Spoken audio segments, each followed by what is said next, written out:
Assalamualaikum warahmatullahi wabarakatuh. Bismillah, alhamdulillah, wassalatu wassalamu ala rasulillah wa ala alihi wa ashabihi wa mawalah amma ba'du. Jemaah sekalian yang dimuliakan Allah subhanahu wa ta'ala, melanjutkan kajian kultum kita dari tema tentang bersyukur. Kemarin kita sampai kepada tentang sesuatu keadaan yang menuntut adanya bersabar dan bersyukur.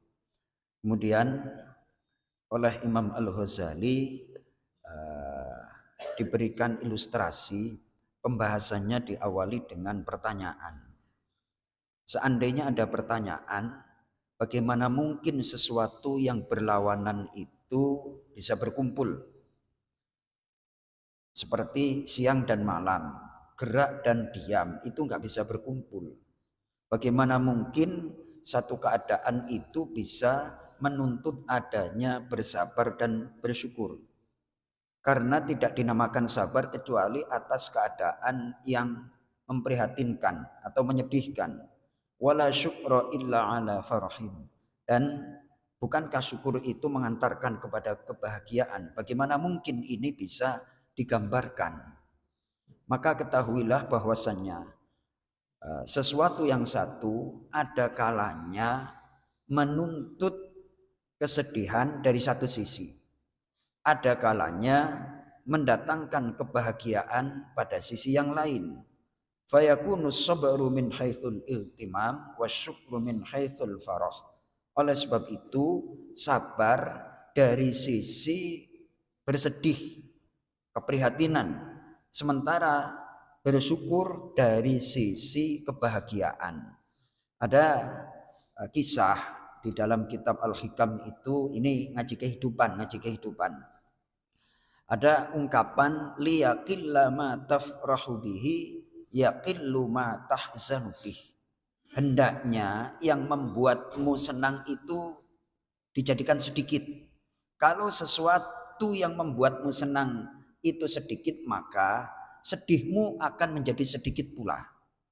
Suatu ketika diberikan penjelasan seperti ini. Ada seorang raja yang mendapatkan hadiah berupa berlian.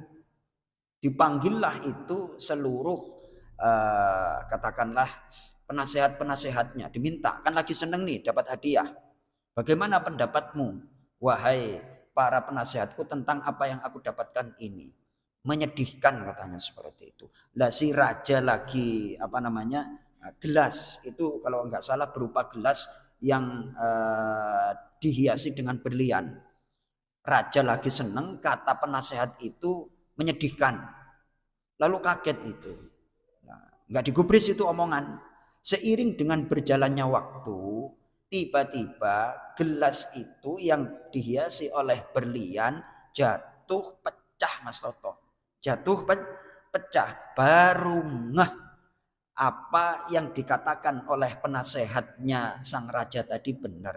Maka sedikitkanlah yang membuatmu senang, maka sedihmu juga akan menjadi sedikit. Maka dari itu apapun yang kita jumpai dalam kehidupan ini, pokoknya kata Imam Ghazali, syukuri aja lah. Itu nanti ada 5 konsep bahagianya, ini nanti disampaikan di kitab Ihya Ulumuddin. Apapun keadaan kita Mas Toto, itu akan membuat kita menjadi lebih senang lagi. Itu ada uraiannya. Satu aja yang saya bocorkan ya. Jangan semuanya, ntar kultum saya materinya habis itu. Pertama adalah dalam setiap kefakiran, sakit, takut, balak di dunia itu ada 5 perkaranya. Hendaknya orang yang berakal itu berbahagia dan bersyukur. 1, bagaimana mungkin dalam keadaan sakit, nggak punya duit dan lain sebagainya kita bergembira dan bersyukur? Gini Mas, uraiannya. Pertama, setiap musibah baik itu berupa sakit bisa jadi menjadi lebih besar. Kenapa? Karena takdir Allah itu tidak ada batasnya. Idz maqduratillahi ta'ala la tatanaha. Takdir Allah itu tidak ada batasnya. Seandainya Allah melipat gandakan dan menambahkan bala kepada seseorang, madza kana yarudduhu wa yahdisu. Apakah dia mampu menghalangi atau menghalaunya, menghindarinya? Enggak bisa. Kamu cuma cantengan aja kok. Alhamdulillah, untung nggak diamputasi itu. Ayo, ya Mas Toto ya. Jadi setiap segala alhamdulillah. Maka dari itu ini apa namanya slogan Jawa, kayak apa namanya kebiasaan orang Jawa. Jalan di pinggir, nggak ke tengah. Ada pengguna jalan yang lain naik motor atau mobil lewat, seret, serempet, seret.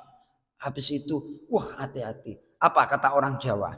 Untung masih keserempet kan kayak gitu. Coba kalau ketabrak kan berbahaya itu. Maka dari itu ternyata dengan petunjuk Allah hidup itu bisa bahagia.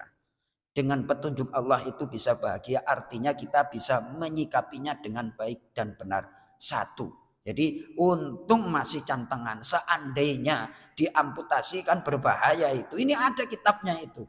Falau dha'afahallahu wa zada, seandainya Allah melipat gandakan dan nambah musibahnya kan repot. Alhamdulillah. Mudah-mudahan dengan bersyukur kita ditambah nikmatnya oleh Allah Subhanahu wa taala, bahagia di dunia, bahagia di akhirat. Assalamualaikum warahmatullahi wabarakatuh.